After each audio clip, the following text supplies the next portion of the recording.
መጽሐፈ ኩፋሌ ምዕራፍ 7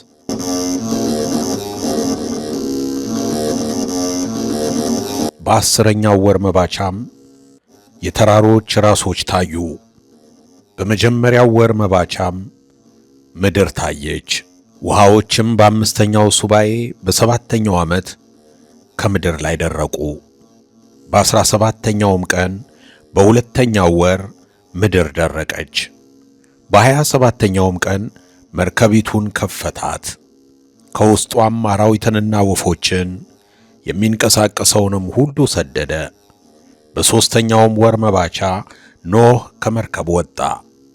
በዚህም ተራራ ላይ መሠዊያን ሠራ፣ ለምድርም አስተሰረየ።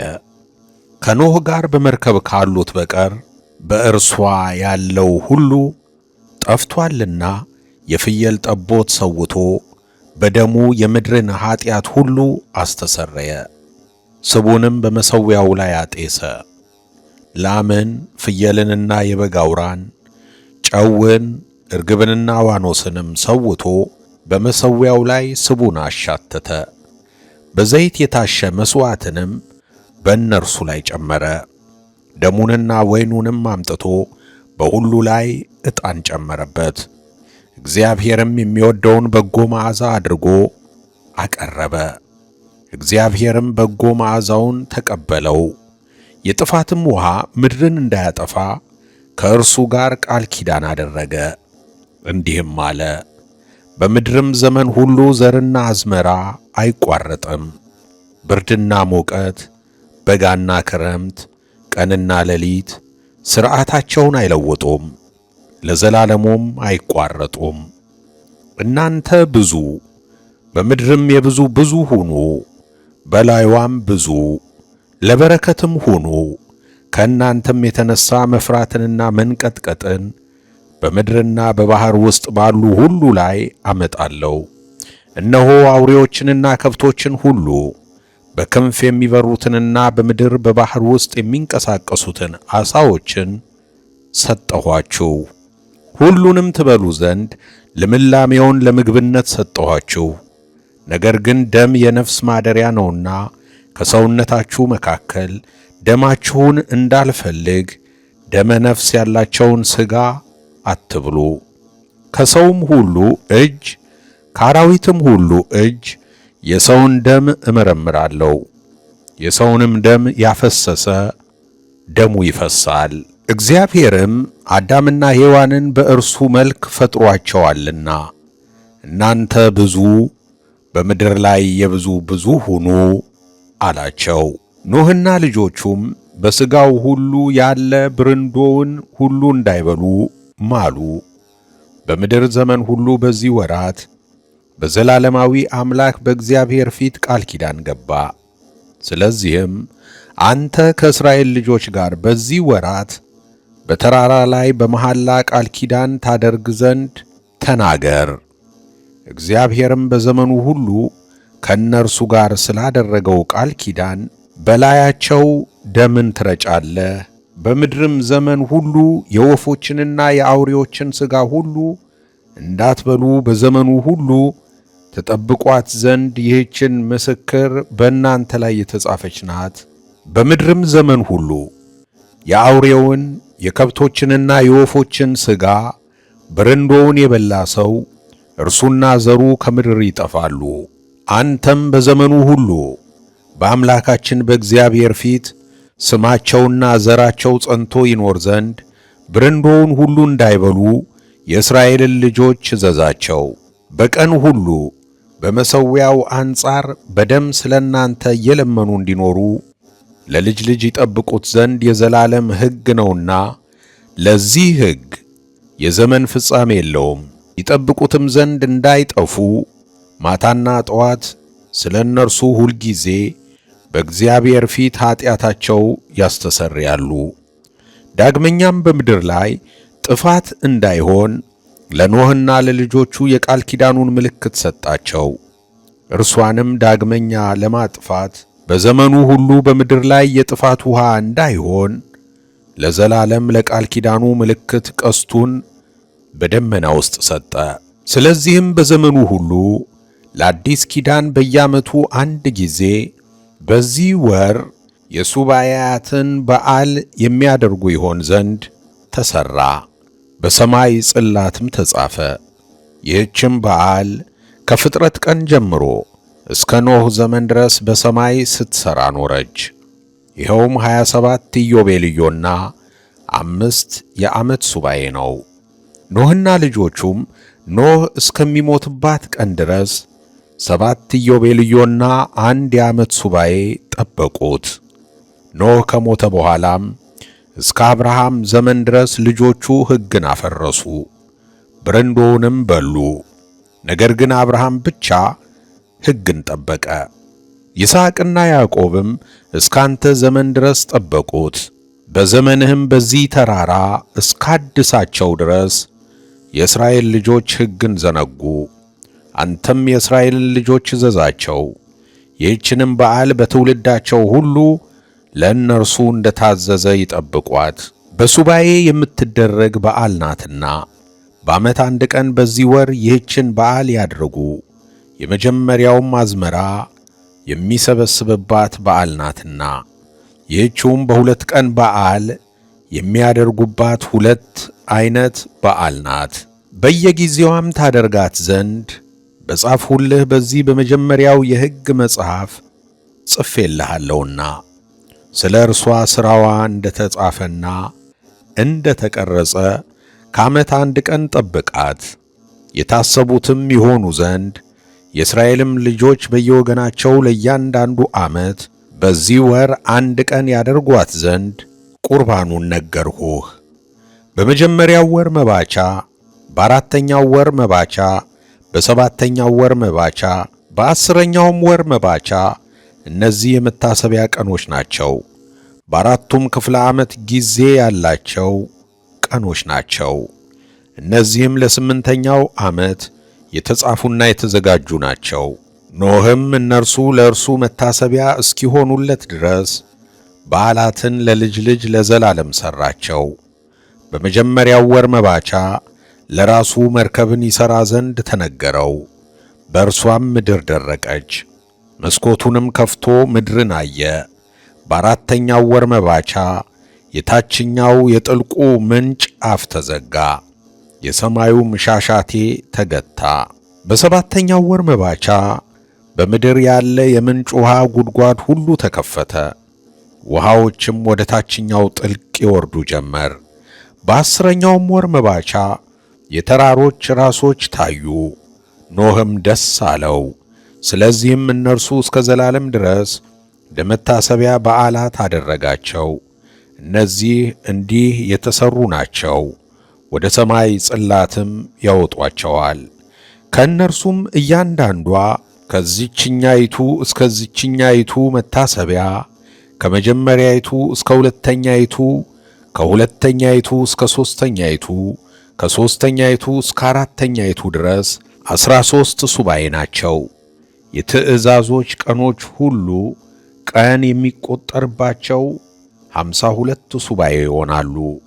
ፍጹም የሆነ ዓመት ሁሉ እንዲህ ተቀርጾና ተቆጥሮ በሰማይ ጽላት ተጻፈ። 1 ዓመትና 2 ዓመት 3 ዓመትም መተላለፍ የለውም። አንተም የእስራኤልን ልጆች በዓመቱ በዚህ ቁጥር 364 ቀንን ይጠብቁ ዘንድ እዘዛቸው። ፍጹም ዓመትም ይሆናል። ጊዜውንም ከቀኑና ከበዓሉ አሳልፈው አያጥፉ። ሁሉ እንደ ምስክርነታቸው ይደርስባቸዋልና ቀኑን አያስቀሩ፣ በዓሉንም አያጥፉ። ቢተላለፏቸውም እንደ እርሱ ትእዛዝ ባያደርጓቸው ያን ጊዜ ሁሉም ጊዜዎቻቸውን ያጠፋሉ። ዓመታትም ከዚህ ወደዚያ ይለዋወጣሉ፣ ጊዜያትም ይጠፋሉ። ዓመታቱም ይለዋወጣሉ፣ ሥርዓታቸውንም ያፈርሳሉ። የእስራኤልም ልጆች ሁሉ ይዘነጋሉ፣ የዓመታትንም መንገድ አያገኙም። መባቻውን ይረሳሉ፣ ጊዜውንና ሱባዔውን የዘመኑንም ሥርዓት ሁሉ ያፈርሳሉ። እኔ አውቃለሁና እንግዲህ ወዲህ እኔ እነግርሃለሁ። እንዲህ ያለ መጽሐፍ በፊቴ ተጽፏልና የምነግርህ ከልቤ አይደለም። ከሳቱ በኋላ አእምሮአቸውንም ካጡ በኋላ የቃል ኪዳኑን በዓል እንዳይረሱ በአሕዛብም በዓላትም እንዳይሄዱ የዘመኑ አከፋፈል በሰማይ ጽላት ተጻፈ። እርሷ ጊዜያትን ትለዋውጣለችና ከዓመታትም ለዓመት 10 ቀን ትቀድማለችና በጨረቃ አጎዳደል ጨረቃን የሚመለከቱ ይሆናሉ። ስለዚህ ሥርዓትን ከለወጡ በኋላ ዓመታት ይመጡላቸዋል። ምስክር የምትሆን ቀንንም የተናቀች ያደርጋሉ። የረከሰችውንም ቀን በዓል ያደርጋሉ። ሁሉንም ይቀላቅላሉ። የተቀደሱትን ቀናት የረከሱትንም ቀናት ለቅድስና ያደርጋሉ። ወራቶችና ሱባኤዎችን በዓላቱንና ኢዮቤላቱን ይስታሉ። ስለዚህም እኔ አዛለሁ፣ ልጆችህ አንተ ከሞትህ በኋላ 364ቱን ቀን ብቻ ዓመትን እንዳያደርጉ ሥርዓትን ይለውጣሉና ታዳኝባቸው ዘንድ እዳኝብሃለሁ። ስለዚህም የወሩን መባቻና ሱባኤውን ጊዜውንና በዓላቱን ይስታሉ። ከሰው ሁሉ ጋር ብርንዶውን ሁሉ ይበላሉ።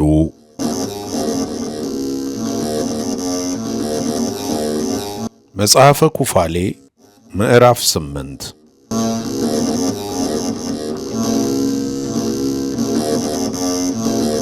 በዚህ ኢዮቤልዩ በሰባተኛው ሱባኤ በመጀመሪያው ዓመት መርከቢቱ ባረፈችበት ስሙ ሉባር በሚባል ከአራራት ተራሮች በአንዱ ተራራ ላይ ኖህ ወይንን ተከለ። በአራተኛውም ዓመት አፈራ፣ ፍሬውንም ጠበቀ። በዚያውም ዓመት በሰባተኛው ወር ፍሬውን ለቀመ። ከእርሱም ጠጅ ጥሎ በዕቃ ኖረ። እስከ 5ኛውም ዓመት እስከ መጀመሪያው ወር መጀመሪያይቱ ቀን ድረስ ጠበቀው። ይህችንም ቀን በደስታ በዓል አደረገ። ለእግዚአብሔር የሚቃጠል መሥዋዕትን ሰዋ። የራሱንም ኀጢአት ያስተሰርይበት ዘንድ ከላሞች 1 ወይፈን፣ 1 የበግ አውራን፣ ዓመት የሆናቸው 7 በጎችን፣ 1 የፍየል ጠቦትንም ሰዋ። ስለ ልጆቹም አስቀድሞ ጠቦትን ሰዋ። ከደሙም በሠራው መሠዊያ ላይ ባለው ሥጋ ላይ አኖረ። የሚቃጠል መሥዋዕትንም በሰዋበት መሠዊያ ላይ ስቡን ሁሉ አጤሰ። ላሙንና የበጉን አውራ በጎቹንም ሰውቶ ሥጋቸውን ሁሉ በመሠዊያ ላይ አኖረ። በዘይት የተለወሰ መሥዋዕታቸውንም ሁሉ በላያቸው አኖረ። ከዚህ በኋላ በመሠዊያው ላይ ባለው እሳት ላይ ወይኑን ረጨ። አስቀድሞ ዕጣኑን በመሠዊያው ላይ አኖረ። እግዚአብሔር የሚወደውንም በጎ መሥዋዕት ሰዋ። መሥዋዕቱም ወደ አምላኩ ወደ እግዚአብሔር አረገ። ከዚህም ወይን ጠጥቶ ደስ አለው፣ ልጆቹንም ደስ አላቸው። በመሸ ጊዜ ወደ ድንኳኑ ገብቶ ሰክሮ ተኛ። በድንኳኑም ተኝቶ ዕርቃኑን ጣለ። ካምም አባቱ ኖህን ራቁቱን እንደሆነ አየ። ወጥቶም በውጪ ለነበሩ ለሁለቱ ወንድሞቹ ነገራቸው። ሴምም ልብሱን ይዞ ተነሳ። እርሱና ያፌትም ልብሳቸውን ከጫንቃቸው አውርደው አለበሱት። ፊታቸውንም ወደ ኋላ መልሰው የአባታቸውን ኀፍረት ሸፈኑ። ኖህም ከእንቅልፉ በነቃ ጊዜ ታናሹ ልጁ በእርሱ ላይ ያደረገበትን ሁሉ አወቀ። ልጁንም ረገመው። የተረገመ ከነዓን ለወንድሞቹ ተገዢ ባሪያ ይሁን አለ። ሴምንም መረቀው፣ እንዲህ አለ፣ የሴም አምላክ እግዚአብሔር ይመስገን፣ ከነዓንም ባሪያው ይሁን። እግዚአብሔርም የያፌትን ሀገር ያስፋለት። እግዚአብሔርም በሴም ድንኳን ይደር፣ ከነዓንም ባሪያው ይሁን። ካምም አባቱ ታናሹን ልጁን እንደረገመው አወቀ። ልጁንም ረግሞታልና ለእርሱ ክፉ ነገር ሆነበት። እርሱም ከአባቱ ተለየ። ልጆቹም ከእርሱ ጋር ነበሩ። እነዚህም ኩሽና ሚስጥራይም፣ ፋጥና ከነዓን ናቸው። እርሱም ከተማን አቀና። የከተማይቱንም ስም በሚስቱ ስም አኤልታማክ ብሎ ጠራት። ያፌትም አይቶ በወንድሙ ቀና። እርሱም ከተማን አቀና። ስሟንም በሚስቱ ስም አዶታኔስስ ብሎ ጠራት። ሴም ግን ከአባቱ ከኖህ ጋር ተቀመጠ። በአባቱም እጅ በተራራው ላይ ከተማን አቀና። እርሱም ስሟን በሚስቱ በሰዴቄቴልባን ስም ጠራ። እነዚህም ሦስቱ ከተሞች እነሆ በሉባር ተራራ አቅራቢያ ናቸው። ሴዴቄቴልባብም በተራራው አንጻር በምሥራቅ ናት። አኤልታማክም በሰሜን አንጻር ናት። አዶታኔስስም በምዕራብ ናት። የሴምም ልጆች እነዚህ ናቸው፣ ኤላምና አሱር፣ አርፋክስድም፣ ሎድና አራምም። እነዚህ የጥፋት ውሃ ከሆነበት ከአራተኛው ዓመት በኋላ የተወለዱ ናቸው። ያፌትም ጎሜርንና ማጉግን፣ ያዋንንና ቶቤልን፣ ሞሳክንና ቴራስን ወለደ። እነዚህ ሁሉ የኖህ ልጆች ናቸው። ኖህም በ28ኛው ኢዮቤልዩ ለልጅ ልጆቹ ሥርዓትንና ትእዛዝን የሚያውቀውንም ፍርድ ሁሉ ያዝ ጀመር። እውነትንም ያደርጉ ዘንድ የሰውነታቸውንም ኀፍረት ይሸፍኑ ዘንድ የፈጠራቸው እግዚአብሔርንም ያመሰግኑ ዘንድ አባትና እናታቸውን ያከብሩ ዘንድ እያንዳንዳቸውም ባልንጀራቸውን ይወዱ ዘንድ ሰውነታቸውንም ከዝሙትና ከርኩሰት ከበደልም ይጠብቁ ዘንድ ያዛቸው ጀመር። ትጉሃን ከታዘዘላቸው ሕግ ወጥተው ከሰው ልጆች ጋር ስላደረጉት ዝሙት በእነዚህ በሦስቱ ኃጢአቶች በምድር ላይ የጥፋት ውሃ ተደርጓልና ከመረጧቸውም ሴቶች ሁሉ ሚስቶችን አገቡ። አስቀድመውም ርኩሰትን ሠሩ፣ ኃይለኞች ልጆችንም ወለዱ። ሁሉም አይመሳሰሉም ነበር፣ እያንዳንዱም ባልንጀራውን ይበላው ነበር። አርበኛውም ናፌልን ገደለው፣ ናፌልም ኤልዮንን ገደለው፣ ኤልዮንም የሰው ልጅ ገደለው፣ ሰውም ባልንጀራውን ገደለው። ሁሉም ዓመፅን ያደርግ ዘንድ ንጹሕ ደምንም ያፈስስ ዘንድ ተመለሰ። ምድርም ዓመፅን ተሞላች። ከነዚህ ሁሉ በኋላ በአውሬዎችና በወፎች በምድር ላይ በሚንቀሳቀሰውና በሚመላለሰው ሁሉ ላይ በደሉ። በምድርም ላይ ብዙ ደም ፈሰሰ። የሰውም ልቡናውና ፍቃዱ በዘመኑ ሁሉ ከንቱና ክፉ ነገርን ያስቡ ጀመር። እግዚአብሔርም ስለ ክፉ ሥራቸው በምድር ሁሉ ፊት ሁሉን አጠፋ። በምድርም ስላፈሰሱት ደም ሁሉን ደመሰሰ። እኔና እናንተ ልጆች ከእኛም ጋር ወደ መርከብ የገባው ሁሉ ቀረን። በጥፋት ሥራ ጸንታችሁ ትኖሩ ዘንድ ጀምራችኋልና እናንተ በእውነት ሥራ ጸንታችሁ የምትኖሩ እንዳልሆናችሁ እነሆ እኔ የቀደመ ሥራችሁን አየሁ።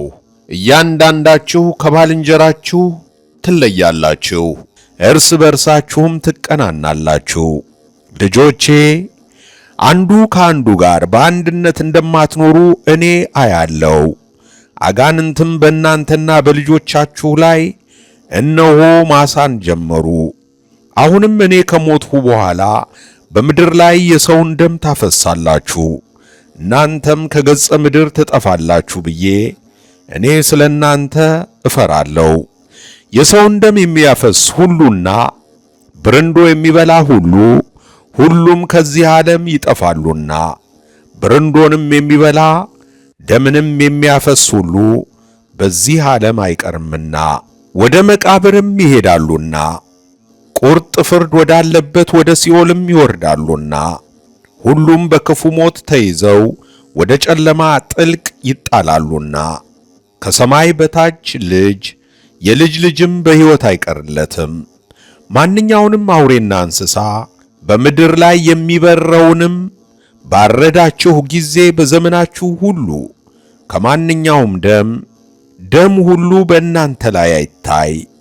በምድር ላይ የሚፈሰው ደም በመቅበር ስለ ሰውነታችሁ ምጽዋት መጽውቱ። ከደም ጋር የሚበላም አትሁኑ። ሌሎችም በፊታችሁ ደም እንዳይበሉ ተጠንቀቁ። እኔ እንደዚህ ታዝዣለሁና ደሙን ቅበሩ። በእናንተና በልጆቻችሁ ከሰው ሁሉ ጋር እመሰክርባችኋለሁ። በምድር ላይ ደምን ከሚያፈሰው ሰው ጋር በሰውነታችሁ ደማችሁን የሚመረምሯችሁ እንዳይሆኑ ነፍስን ከሥጋ ጋር አትብሏት። ምድር በትውልዱ ሁሉ ደምን ባፈሰሰ ሰው ደም የምትነጻ ስለሆነ በምድር በላይዋ ከፈሰሰ ደም አትነጻምና። አሁንም ልጆቼ ስሙኝ፣ በምድር ሁሉ በእውነት ፊት ጸንታችሁ ትኖሩ ዘንድ ክብራችሁን ከጥፋት ውሃ ባዳነኝ በአምላኬ በእግዚአብሔር ፊት ይገለጥ ዘንድ ፍርድንና ጽድቅን ፍረዱ። እነሆ እናንተም ሄዳችሁ ከተሞችን ታቀናላችሁ፣ በውስጣቸውም በምድር ላይ ያለውን ተክል ሁሉ ትተክላላችሁ። ተክሉም ሁሉ በሦስተኛው ዓመት የሚያፈራውን ፍሬ ሁሉ ለመብላት የማይለቀም ይሆናል። በአራተኛውም ዓመት ፍሬው ይቀደሳል። ሰማይንና ምድርን በፈጠረ በልዑል እግዚአብሔር ፊት ተቀባይነት ያለውንም የፍሬውን መጀመሪያ ይሰዋሉ። የወይኑንና የዘይቱን መጀመሪያ እንደ አዝመራው መጀመሪያ የሚቀበለው በእግዚአብሔር መሠዊያ በፈሳሽነት ያቀርባሉ። የቀረውንም የቤተ ክርስቲያን አገልጋዮች መሥዋዕቱን በሚቀበልበት በመሠዊያው ፊት ይብሉት። እናንተ በእውነትና በሚገባ ትተዉት ዘንድ በአምስተኛው ዓመት ዕረፍትን አድርጉ፣ እናንተም ትከብራላችሁ። ተክላችሁም ሁሉ የበጀ ይሆናል። የአባታችሁ አባት ሄኖክ ልጁ ማቱሳላን እንዲሁ አዞታልና፣ ማቱሳላም ልጁ ላሜህን አዞታልና። ላሜህም አባቶቹ ያዘዙትን ሁሉ ለእኔ ያዞኛልና። እኔም ልጆቼ ሆይ ሄኖክ ልጁን እንዳዘዘው አዘዝኋችሁ። በመጀመሪያው ኢዮቤልዩ በሕይወት ሳለ በሰባተኛው ትውልድ ማቱሳላ እስከሚሞትበት ቀን ድረስ ልጆቹንና የልጆቹን ልጆች አዞ አዳኘ። በ29ኛውም ኢዮቤልዩ በመጀመሪያው ሱባኤ በመጀመሪያው ዓመት አርፋክስድ ሚስት አገባ። ስሟም ራሱኤያ ይባላል። ይህችውም የኤላም ልጅ የሱሳን ልጅ ናት። በሦስተኛው ዓመት በዚህ ሱባኤ ወንድ ልጅን ወለደችለት። ስሙንም ቃይናም አለው። ልጁም አደገ፣ አባቱም መጽሐፍን አስተማረው። ከተማንም የሚይዝበት ቦታን ይፈልግ ዘንድ ሄደ። የቀደሙ ሰዎችም በድንጋይ የቀረጹትን መጽሐፍ አገኘ። በእርሷም ያለውን አንብቦ ተረጎመ። የፀሐይና የጨረቃን የከዋክብትንም ሰገል ከሰማይ ምልክቶች ጋር በሚመለከቱበት የትጉሃን ትምህርት ሁሉ በእርሷ ስለነበረ በእርሷ በተጻፈው በደለ። እርሱም ጻፋት፣ የእርሷንም ነገር አልተናገረም። ስለ እርሷ በእርሱ እንዳይቆጣ የእርሷን ነገር ለመናገር ኖህን ይፈራዋልና። በ30ኛው ኢዮቤልዩ በሁለተኛው ሱባኤ በመጀመሪያው ዓመት ሚስት አገባ። ስሟም ሜልካ ይባላል። ይህችውም የያፌት ልጅ የአብዳይ ልጅ ናት። በአራተኛውም ዓመት ወንድ ልጅን ወለደችለት። ስሙንም ሳላ አለው፣ መልእክትን ተልኬአለሁ ብሎአልና። ሳላም አደገ። በ31ኛውም ኢዮቤልዩ በአምስተኛው ሱባኤ በመጀመሪያው ዓመት ሚስትን አገባ። ስሟም ሙዓክ ይባላል። ይህችውም የአባቱ ወንድም የኬሴድ ልጅ ናት። በአምስተኛውም ዓመት ወንድ ልጅን ወለደችለት። ስሙንም ኤቦር አለው። እርሱም በ32ኛው ኢዮቤልዩ በሰባተኛው ሱባኤ በሦስተኛው ዓመት ሚስትን አገባ። ስሟም አዙራድ ይባላል። ይህችውም የአብሮድ ልጅ ናት።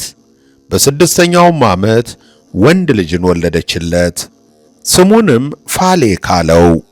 በተወለደበት ዘመን የኖህ ልጆች ምድርን ሊካፈሉ ጀምረዋልና፣ ስለዚህም ስሙን ፋሌክ ብሎ ጠራው። እርስ በርሳቸውም አስተካክለው ተካፈሉ፣ ለኖህም ነገሩት።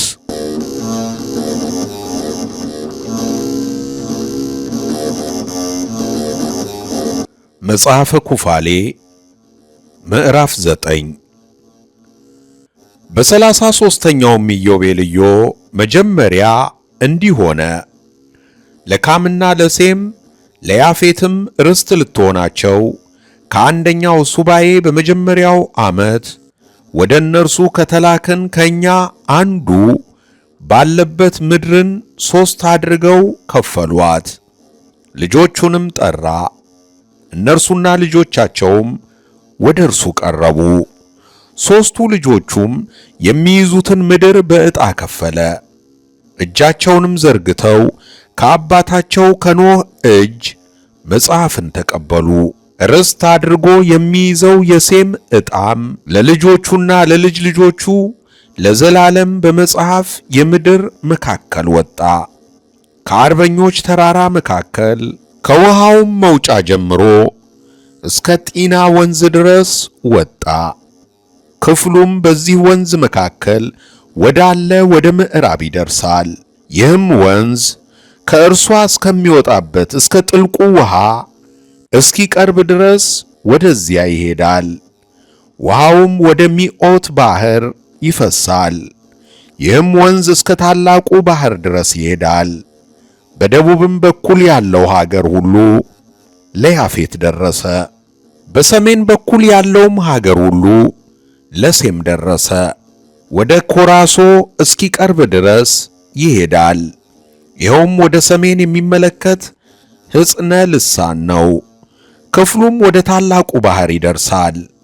ይህች ባህር ልሳነ ባሕረ ግብፅ ትባላለችና ወደ ሰሜን ወደምታሳይ ወደ ልሳን መግቢያ እስኪቀርብ ድረስ አቅንቶ ይሄዳል። ከዚያም ወደ ሰሜን ታዘነብላለች። ወደ ታላቁ ባህር መግቢያ ወደ ውሃውም ዳርቻ ትደርሳለች። ወደ አፍራም ግራ ትደርሳለች። ጊዮን ወደሚባል ፈሳሽ ውሃም እስክትደርስ ድረስ ትደርሳለች። ወደ ጊዮንም ውሃ ቀርባ ወደዚህ ፈሳሽ ዳርቻ ትደርሳለች። ወደ ኤደን ገነት ወደ ሰሜንም ቀኝ እስክትቀርብ ድረስ ወደ ምስራቅ ትሄዳለች። ከኤዶም ምድር ሁሉ ምስራቅ ከሀገሩም ምስራቅ ወደ ምስራቅ ይመለሳል።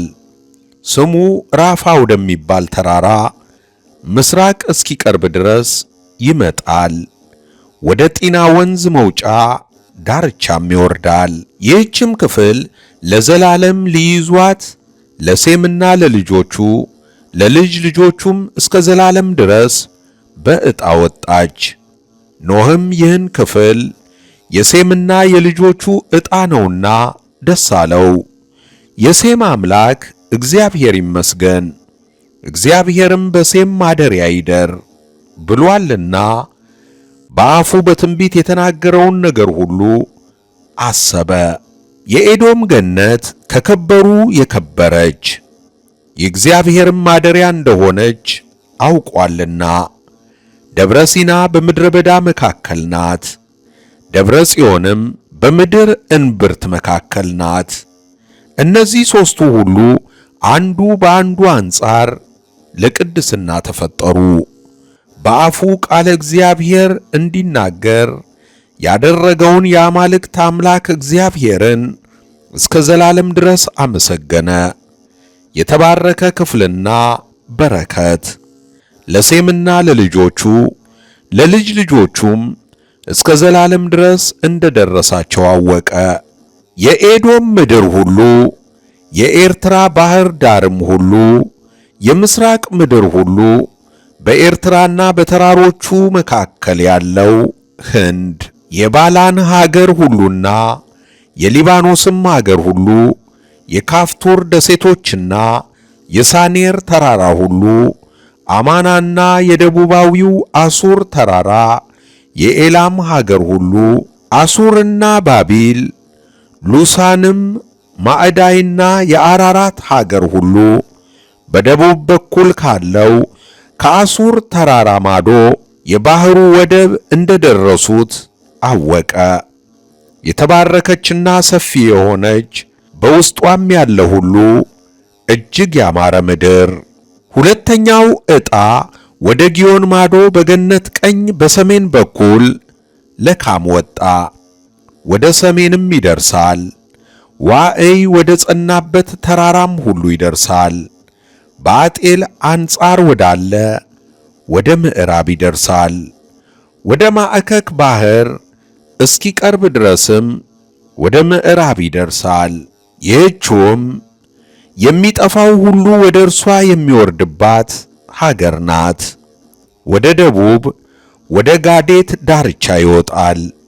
ወደ ጊዮን ወንዝም እስኪቀርብ ድረስ ወደ ባህሩ ዳርቻ ወደ ታላቁ ባህር ይመጣል። ጊዮን የተባለው ወንዝም በኤዶም ገነት ቀኝ እስኪቀርብ ድረስ ይሄዳል። ለዘላለም የሚይዛት ለካምና ለልጆቹ ለወገናቸውም እስከ ዘላለም ድረስ በዕጣ የወጣች ሀገር ይህች ናት። ለያፌትም ሦስተኛው ዕጣ ወጣ። ጢና ወደሚባል ወንዝ ማዶ ወደ ፈሳሾች መውጫ ወደ ደቡብ ወጣ። ወደ ደቡብ ምስራቅ ወደ ጎግ አውራጃም ሁሉና ወደ ምስራቃቸው ሁሉ ይደርሳል። ከደቡብም ወደ ደቡብ ይደርሳል። ወደ ቄልጥ ተራራና ወደ ደቡብ ወደ ማሎቅም ባህር ይደርሳል። እስከ ባህሩ መውጫ ዳርቻ ድረስ ወደ ጋዴት ምስራቅም ይመጣል። ወደ ፋራ መግቢያም እስኪቀርብ ድረስ ይሄዳል። ወደ ምስራቅ ወደ ማዑታ ባህር ወደሚሄደው ወደ ኤፍራግም ይመለሳል። ወደ ውሃው ዳርቻ ወደ ራፋ ተራራ እስኪቀርብም ድረስ ጢና ወደ ተባለ ወንዝ ወደ ደቡብ ምስራቅ ይሄዳል።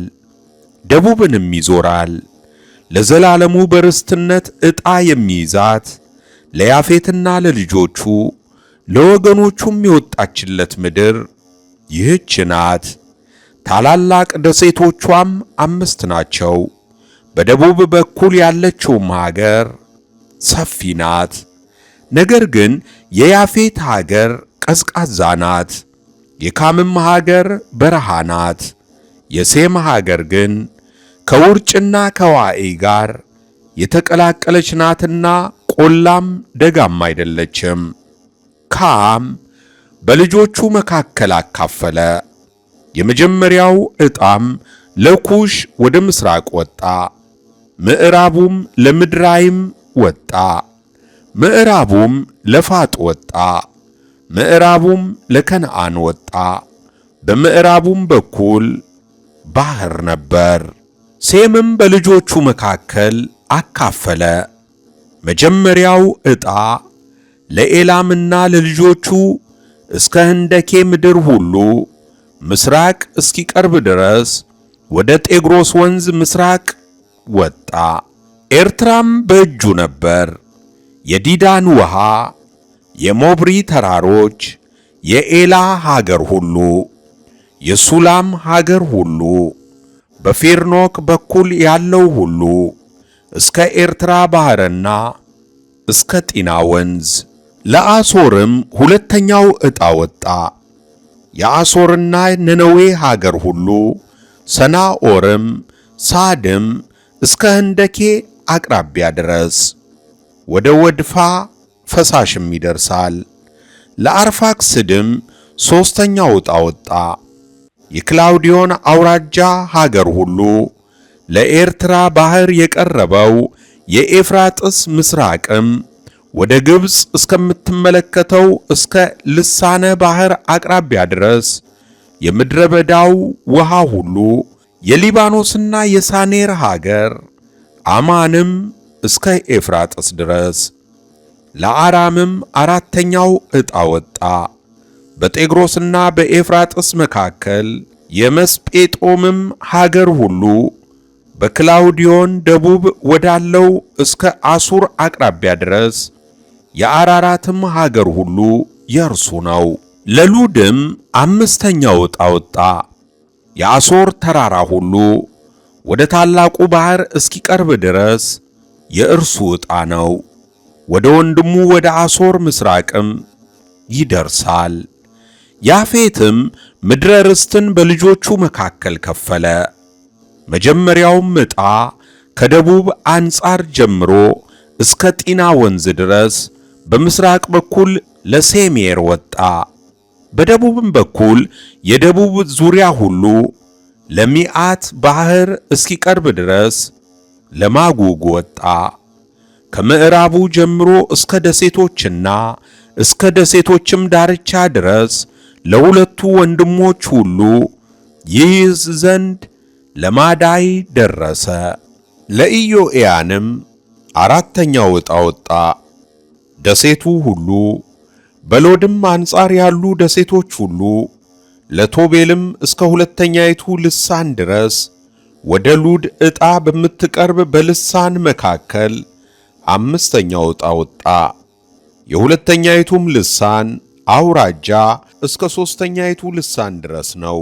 ለሞሳክም ስድስተኛው ዕጣ ወጣ። እስከ ጋዴር ምሥራቅም እስኪቀርብ ድረስ የሦስተኛይቱ ልሳን አውራጃ ሁሉ። ለቲራስም ሰባተኛው ዕጣ ወጣ። በባሕር መካከል ያሉ ለካም ዕጣ የሚቀርቡ ታላላቁ አራት ደሴቶች የክማቱሪ ደሴቶችም በርስትነት ዕጣ ለአርፋክስድ ልጆች ወጡ። የኖህም ልጆች ለልጆቻቸው በአባታቸው በኖህ ፊት እንዲህ አድርገው ከፈሉ። በዕጣው ያልወጣለትን ክፍል ይይዝ ዘንድ የሚፈልገውን እያንዳንዱን አምሎ ረገመ። ሁሉም ይሁን አሉ። ስለሚያጸይፍ ክፉ ኃጢአታቸው ሁሉ ምድርንም በበደልና በርኩሰት በዝሙትና በኃጢአት ስለሞሏት እግዚአብሔር አምላክ በሰይፍና በእሳት ይፈርድባቸው ዘንድ እስከ ፍርድ ቀን ድረስ በራሳቸውና በልጆቻቸው በዘራቸውም እስከ ዘላለም ይሁን አሉ።